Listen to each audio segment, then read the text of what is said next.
Mr. Joseph Tshuma, the Zanu PF Central Committee member, based here in Bulawayo. Mr. Tshuma, is the election year 2023 we're already seeing violence in some parts of Zimbabwe. What's happening?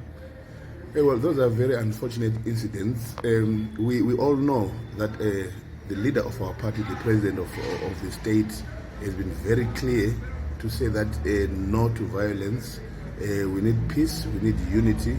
We need to transform our country, our economy, and all these things can only happen when there's a tranquility, when there's peace, when there's no violence at all.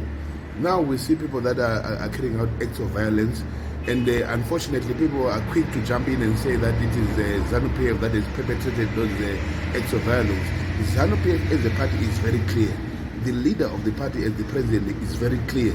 Us as the Central Committee, who are the governing body of the party, are very, very clear that we are saying no to violence and we will not condone any acts of violence whatsoever. So if ever there's anybody who decides to be violent, let them know that they will carry their own cross.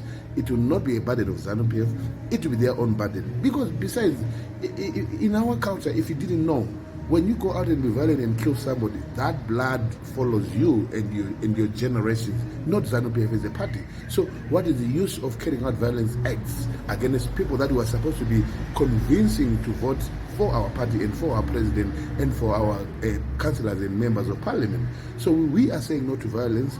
That act is not supposed to be pinned to Zanu PF. Let it be pinned to the individuals that carried out those acts, and those people must carry their own cross and face the full wrath of the law.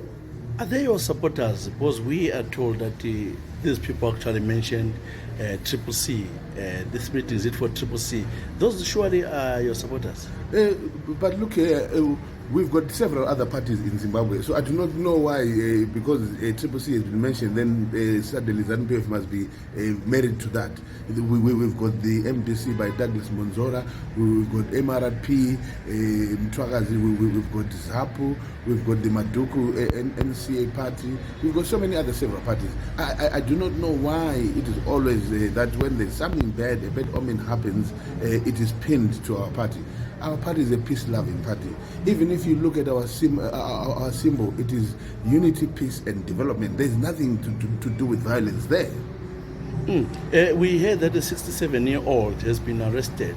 But you seen that video, did you see somebody older like that, 67-year-old beating people? Well, unfortunately, if truth be told, nobody saw any of the faces of the people that were perpetrating the acts of violence on those people. We just heard voices, and you could hear that, okay, fine, the voice of that lady that was talking probably sounds young, but you never know, again, voices can deceive you.